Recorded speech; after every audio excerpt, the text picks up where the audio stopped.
I'm on here. Okay. 6:30. All right, 6:30, September 3rd, Thursday. I see Josh Andrew is on, Gene Canty is on, Mark Cullen is on. So I open the Board of Selectmen and Board of Health's meeting for September 3rd at 6:30.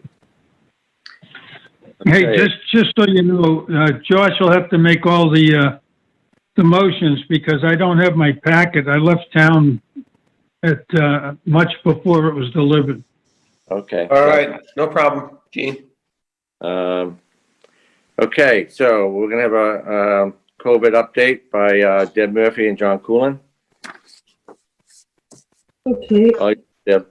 So currently we have 2 active cases in town.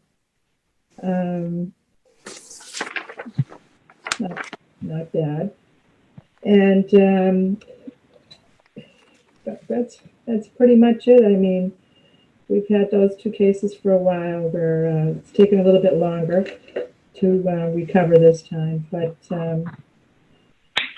other than that, I think everything has been going along pretty good.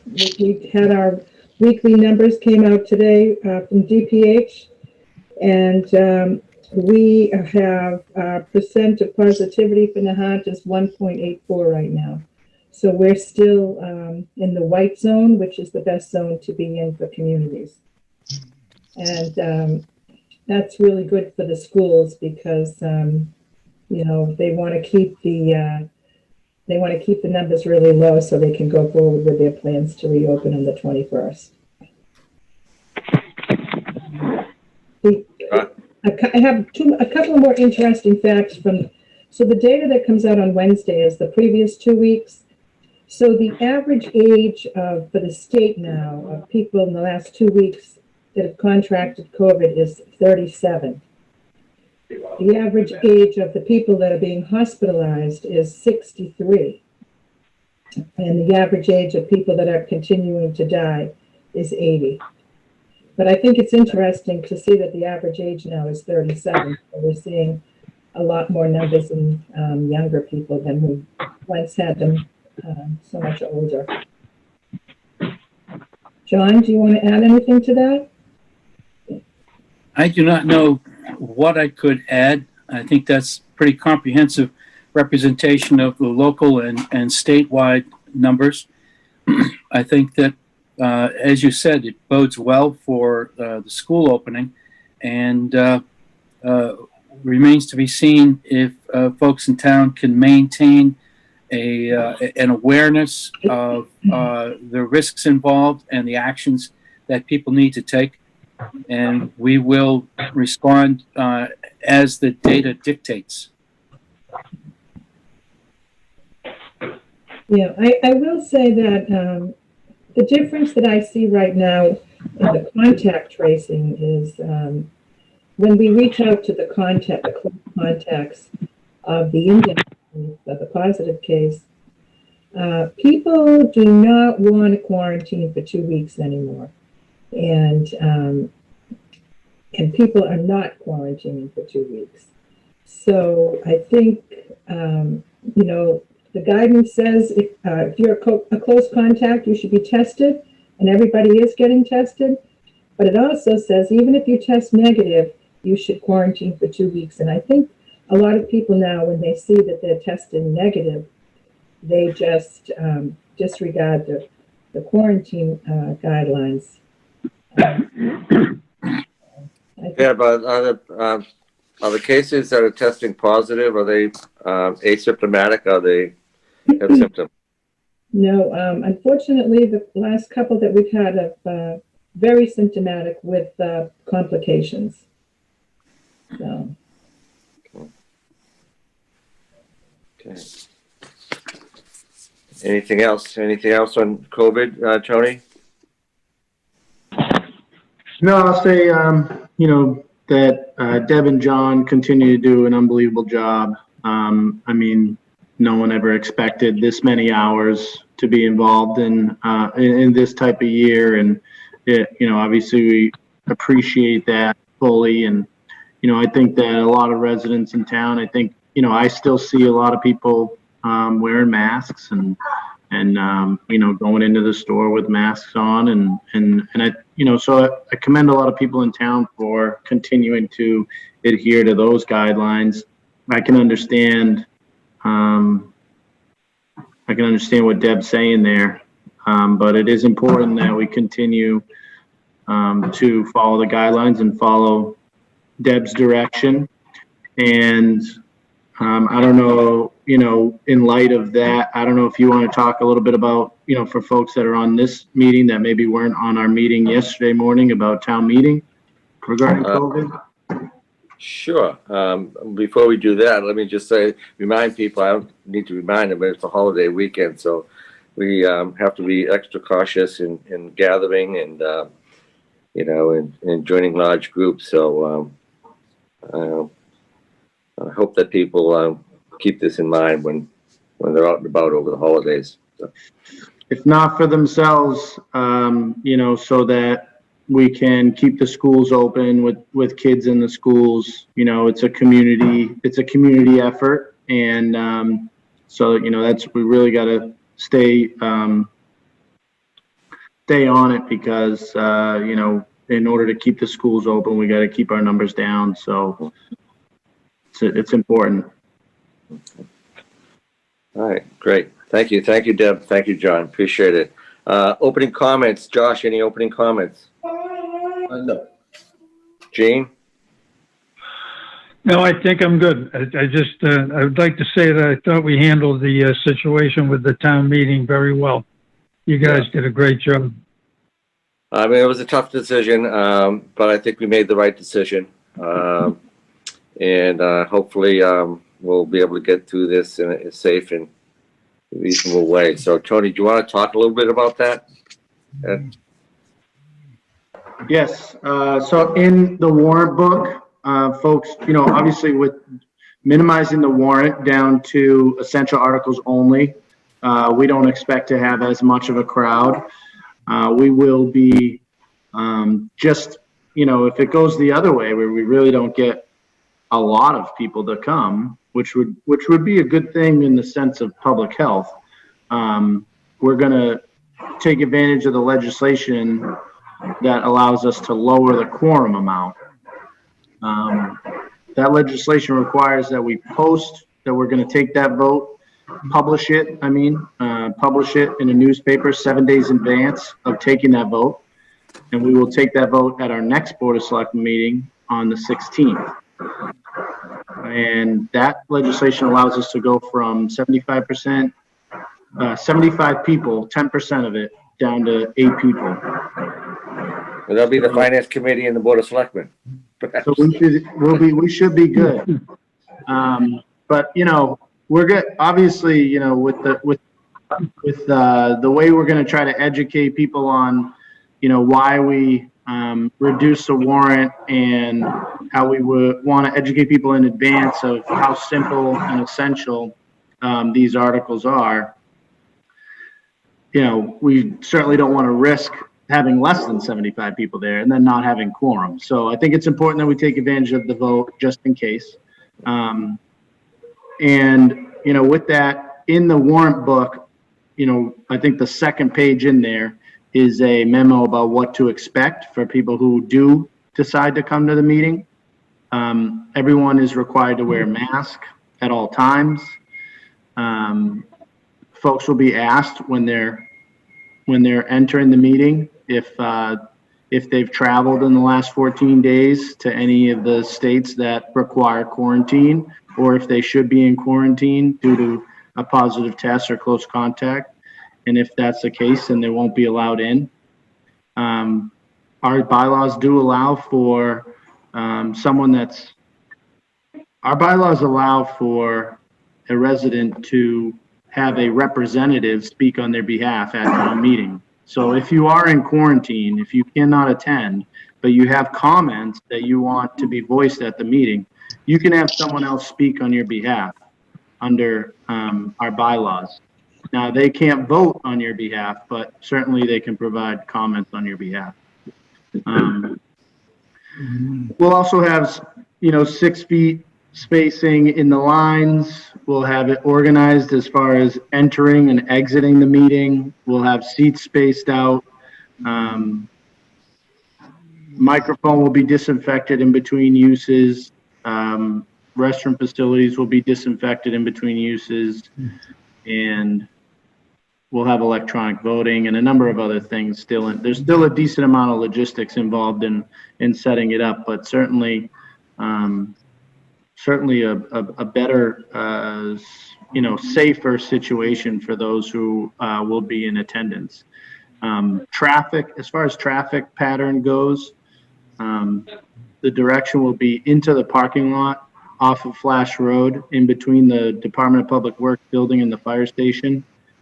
And it'll be one-way traffic in, and then you'll take a right behind the Department of Public Works building and head towards the school. Folks can park in the school. They can also park on Flash Road on the park side of Flash Road, one side only. And we'll have handicap and elderly parking available in the parking lot itself. So all those details are listed in the book, and the book is off to print. So people should, I know we talked about at a previous meeting, sending a minimized mailing to the voters, but the actual book will get to people before, by the 18th. Thank you, Tony. You and your team have done a great job putting this together. I do want to just let people know that because of our form of government, open town meeting form of government, we are required to have a town meeting. All we can do is control the warrant and the number of articles to try to control the size of the town meeting. But we are required by law. We're not exempt. We can't go virtual. We have to have an open town meeting. And with that, anyone in town is eligible to attend. I will say that I think we've stripped out all of the controversial articles. These are the essential articles. The town meeting will be televised, so you can follow it on television. It'll actually, just a correction there, Mark, I think it'll be streamed. It'll be streamed live. So unfortunately, we're still working out the details. It doesn't look likely that we'll be able to connect video feed from the field into the TV because that equipment is at the town hall. So we're going to try to make it work that way, but at minimum, it'll be streamed live. So that'll be through YouTube then? Yep. Well, that's unfortunate, but hopefully we can get that, because not everybody is familiar with YouTube or have it. But okay, well, great job, Tony. We really appreciate your team, everything they did to get this together, and I'm sure we'll have a successful town meeting. Okay, new business. We got some minutes to approve. Yep. I move that the Board of Selectmen vote to approve the Board of Selectmen meeting minutes from July 1st, 2020. I hear a second. Seconded. Seconded. Any discussion on the motion? Seeing and hearing none, all those in favor? Josh Hanford, aye. Gene Canty, aye. Mark Cullen and I. I move that the Board of Selectmen vote to approve the executive session Board of Selectmen meeting minutes from August 20th, 2020. I'll second that. Motion's been seconded. Any discussion on the motion? Seeing and hearing none, all those in favor? Josh Hanford, aye. Gene Canty, aye. Mark Cullen and I. Okay, next on the agenda under 3B, we have the approval of an event request for the Nahant Youth Soccer Field usage on Saturday, starting September 19th, 2020 through October 31st, 2020, from 8:30 a.m. to 10:30 a.m. Do I have a motion for that? I move that the Board of Selectmen vote to approve the event request for Nahant Youth Soccer Field usage on Saturday, starting September 19th, 2020 through October 31st, 2020, from 8:30 a.m. to 10:30 a.m. I'll second that. Motion's been made and seconded. Any discussion on the motion? Tony, you wanna? This is routine. Every year we do this, right? Yep, and I believe I believe they submitted a plan through John. Yes. But also, you know, I do need to double check with them to make sure that they are, you know, understand that Saturday the 26th on the soccer field will not be available. But I got to follow up with them on that. Oh, point. You set up obviously earlier, I guess, than 10:30. Yeah, we'll have people there setting up, you know, late Friday, Saturday morning, and check-in starts at 11. So, yeah, we'll have to work with them about finding an alternative location for that one day. Yeah, they go down Lowlands or something. Yeah. Okay, any further discussion on the motion? Seeing and hearing none? All in favor? Josh Antrim, aye. Gene Canty, aye. Mark Cullen and I. Under 3C, approve event request for beach cleanup hosted by Nahant Swim on Sunday, October 11th from 11 to 2. Setup will be located at the Lowlands parking lot. Do I have a motion on that, Josh? Yeah, I move that the Board of Selectmen vote to approve the event request for a beach cleanup hosted by Nahant Swim on Sunday, October 11th from 11 a.m. to 2 p.m. I'll second that. Motion's been made and seconded. Any discussion on the motion? Vi, I think I saw you on. Do you want to talk a little bit about this? Is she muted, Tony? She was on. Buys iPad. Okay, here I am. Video. Yes. So we did a cleanup in June with Tony's direction and instructions.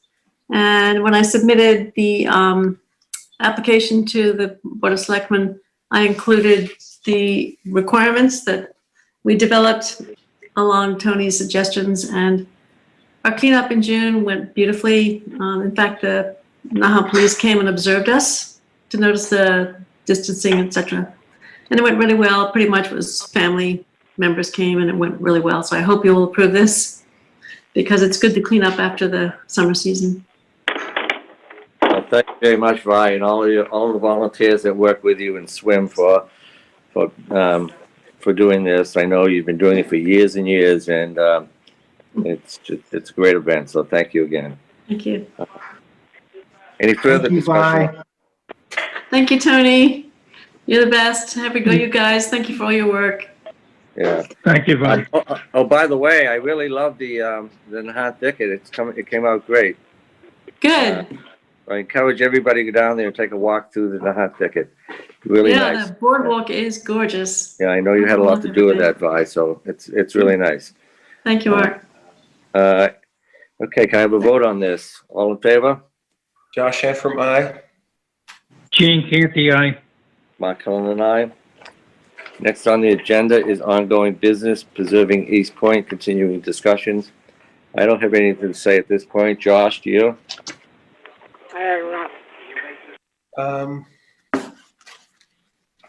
No, not really. Well, a letter went out from Tony yesterday.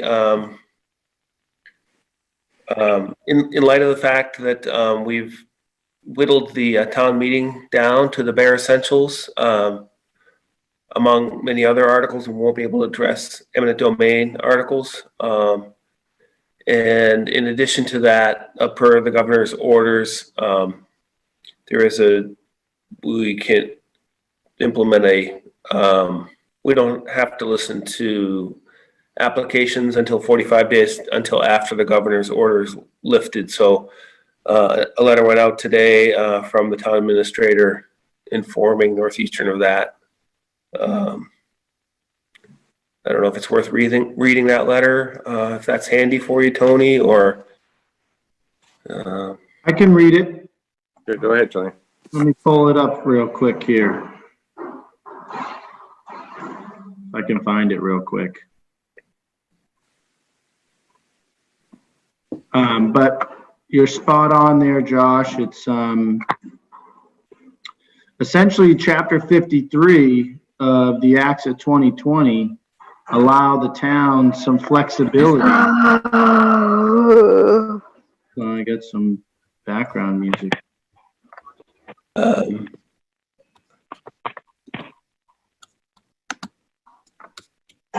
right, let me put this on. Let me set up this so that people can't unmute themselves. I will allow people to unmute themselves when we get the citizens forum, but so the acts of chapter 53 of the acts of 2020 provide municipalities and permit granting authorities some flexibility when it comes to hearing applications, and specifically because of COVID and the limitations on group gatherings, whether they be indoor or outdoor.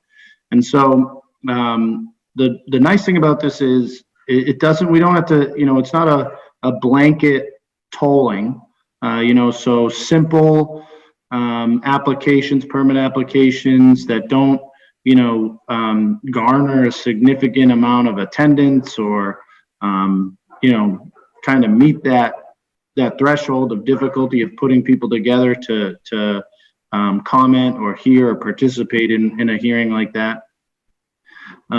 We can continue to do those. Whereas Northeastern's project or, something of that magnitude obviously, garners a ton of attention. We're able to utilize Chapter 53 to essentially toll the hearings of their applications, and the law that would otherwise deem those permits granted if not heard within a certain time frame,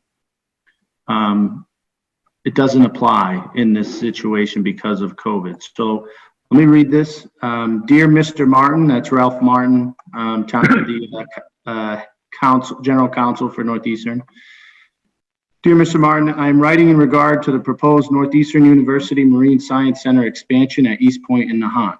As you know, this proposed project has garnered significant public interest.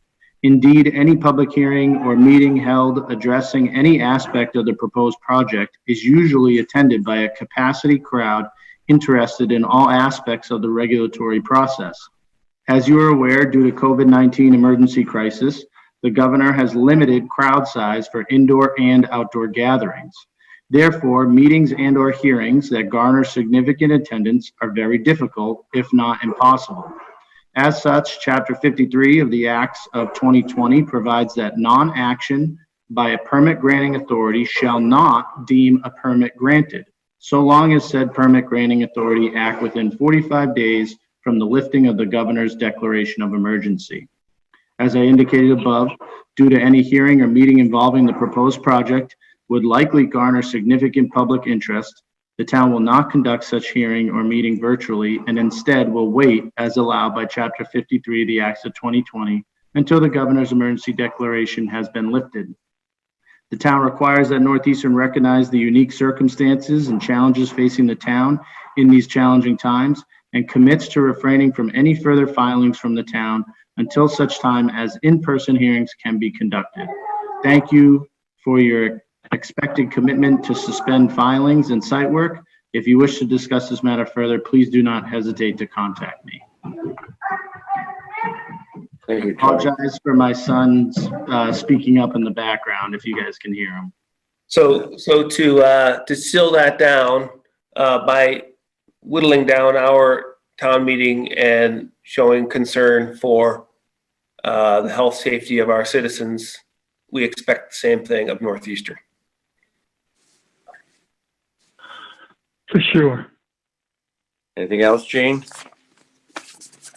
No, just what I said in the beginning. I was glad we were all able to come to, Yeah. I think it was the best decision for the town. And that's, Yeah. Our number one priority is the health and safety of the residents of town, and everything else comes second. So I think it was a good decision. Excellent. Okay. Let's see. We have the town. We have the 4B, vote to ratify the Lobster Trap lease. Yes. Josh, we have a motion on that? Yes, I move that the Board of Selectmen vote to ratify the Lobster Trap lease for the remainder of the calendar year 2020. I'll second it. Motion's been made and seconded. Any discussion on the motion? Tony, I just will say that, you know, the compost area looks great. Zach has been doing a great job down there under your direction. The lobster trap area has never looked better. I think it's all organized and clean. All the weeds are out of there. I think they've been doing a terrific job down there. So kudos to you and Zach and to all the lobstermen. I don't know what you might want to add to that. Yes, well, the lease in front of you, we had one vacant designated area, and the way that we typically approve these leases is in a rolling basis, but they usually are done at the beginning of the calendar year. This lobsterman is just coming in now.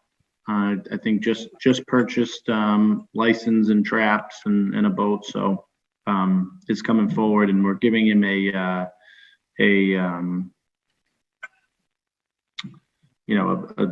smaller rate. What am I trying to say? A reduced rate.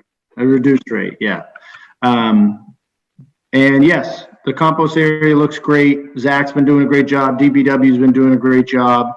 And the lobstermen have been doing a great job keeping it clean. And the dump master's been doing a great job down there too. I see we have a new dump master, and he's doing a great job. Excellent job. Okay. Any further discussion on the motion? Hearing none, all in favor? Josh Antrim, aye. Gene Canty, aye. Mark Cullen and I. Okay, town administrators report. Okay, thank you, Mr. Chairman. First, the town hall will be closed on Monday, September 7th, in observance of Labor Day. Secondly, the Nahant Thicket Boardwalk, as you mentioned, is complete and open to the public and looks great. Also not on my list here that I'd like to raise, Parrot Road and in Little Nahant, as well as Fallon Way, both of those dead-end streets experienced storm damage back in 2018, and we are heading out there Tuesday, September 8th, to begin repair work on both of those walls. We'll start with Parrot Road, and then we'll head over to Fallon. And we had kudos to Zach, the DPW, with organizing, community or neighbor communications. And the neighbors are happy. They're glad to see that the work is getting done, and we're heading in the right direction there. And then update on the water line, the water project. So JP Cardillo is the contractor. He's currently working on installing the new 8-inch water main along Furbush Road. Work is complete on Walton, aside from the final tie-in to the existing main on Wharf Street, which will occur once the remainder of the water line is installed down Furbush Road. And that water line installation in that area will be complete next week. And then a second crew will begin work on Howe Road and Mills Terrace in Little Nahant on Tuesday of next week. And there will be a temporary shutdown early next week for tie-ins at those areas. Residents can expect notices in their mailboxes for the shutdowns tomorrow. They'll get the notice tomorrow for the shutdowns next week. And once the water line install is complete at both locations, which is expected the week of the 14th, the areas will be thoroughly cleaned, streets will be milled and paved. Otherwise, things are going well there. The contractor did have a gas service issue that prompted some response from the fire department and National Grid, but it was immediately fixed, and there were no alarming readings of gas in the area once fixed. So we're very, very happy with our engineer and our contractor on both those jobs. Those are going well. And then lastly, or actually two more things. The streetlight conversion project will be starting in a couple weeks. And we're very excited about that project to get going. And once we have a little bit more information as far as where they're going to start and what the schedule looks like, I'll provide that at the next meeting. And then, one thing that we were going to include on tonight's meeting, but didn't make the agenda was an update on the trash rates. What we were hoping to do is present those to you, the board, and the public at this meeting, what the conclusion of our analysis is, and allow that to allow you guys to look it over, think it over, and then have a vote the following meeting. But given that we didn't get to post it on the warrant, on the agenda, we'll postpone that another two meetings. So next meeting, we'll give you the full briefing on where we ended up. Essentially, by including, by going by parcel ID, we're able to suppress the significant increase in the cost of our hauling service which is a nationwide issue, by distributing the cost more fairly and equitably to each unit of housing, which basically takes a $345 rate, where we've had that rate for about 5 years now, $345 for each household, and it brings it to about $360. Versus if we kept things the same, we'd be looking at an increase to about $400. So it's definitely a better way to go, a more fair and equitable way to go, and we will be continuing to negotiate. We signed a 1-year deal, so we'll be continuing to negotiate with Waste Management for a future deal that may include automatic barrels, automatic collection, and reduce our total cost overall. So there's, we're making lemonade out of lemons here. So, but we'll have a better, more informative presentation for the board and the public at the next meeting. Great. Thank you, Tony. And Dan, I know that you spent a lot of time on that, as well as Sheila. So thanks for your help and those rubbish rates. And Mary Lowe too. As well. Mary Lowe as well, yeah. Yeah, Mary Lowe too. Mary Lowe, Sheila, and Dan did a remarkable job looking into it. Just to circle back quickly, Tony, on the water repairs on Thorbush and Walton, I'd have Zach just, before you tie that into Waff Road, I would just give a notice to each of the households that they're likely to see a pretty significant increase in pressure in the house, particularly in the toilets and anything that has to do with a valve. I mean, going from a 1-inch line to a 6-inch line. So I would imagine an 8-inch line. So I would imagine the pressure is going to increase significantly. Yes. So just let them know. That's a great call. Yep. If they hear some hissing or something like that. So, okay. Okay. Citizens forum. Anything in the chat room? No. Let me click allow participants to unmute themselves, and I don't have anything in the group chat. So if any residents on the line wish to speak, just try to unmute yourself and announce your name and address.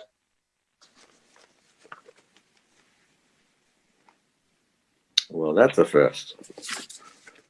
That's good. Yeah. Okay. Well, that's great. Let me see here. One more thing. Okay, we're going into executive session. So I move that the Board of Selectmen vote to go into executive session in accordance with General Laws, Chapter 30A, Section 21A3, to discuss strategy with respect to litigation to Linda Lane, in accordance with General Law, Chapter 30A, Sections 21A6, regarding the Kelly Greens 2020 RFP to consider the purchase, exchange, lease, or value of real property if the chair declares that an open meeting may have a detrimental effect on the negotiating position of the public body. We will not reconvene into open session. Seconded. Motion's been made and seconded. Any further discussion on the motion? All those in favor? Mark, before you take a vote, can you declare that if we do have this open session, it would compromise our negotiating position? I think I said that. Well, there's an if there, but I just want to make sure. Okay. If the chair declares that an open meeting may have a detrimental effect on the negotiating position of the public body. Is that it? And you do so declare, am I right? Yes. Mhm. Great. All those in favor? Josh Antrim, aye. Gene Canty, aye. Mark Cullen, aye. Okay. Good night, everybody. Tony, do I have the link for Hey, the... Mark, Yeah. Mark, just before we close it out, I'm sure it's gotten around town now that the Nahant Fish and Lobster is closed their business. And I just think we should recognize for a minute the great job Peter and Laurie did over the last couple of years. Yes. These guys contributed a lot to the town and they made a decision, and we need to recognize it. Yeah, I agree. You know, I was looking at social media, and I think a lot of other people in the town feel as you do, Gene. He got a lot of comments, positive comments, and it's a sad day. Yep. I agree. You know, Lori and Peter, both have done a lot for the town. Lori's, you know, especially through COVID too, she was, you know, donating a bunch of her, you know, resources and free time to Council on Aging. And, you know, the food there was excellent. I'm going to miss the tuna burgers were unbelievable. But appreciate, them, resurrecting the, NFL name and wish them both well. Yeah, definitely miss Nahant Fish and Lobster. Wish them well. So I do see a note here from Michelle Capano: with the Board of Selectmen consider sending a letter of appreciation to Peter and Laurie for commitment to town. Absolutely, we'll do that. Thank you. Great idea. Great idea.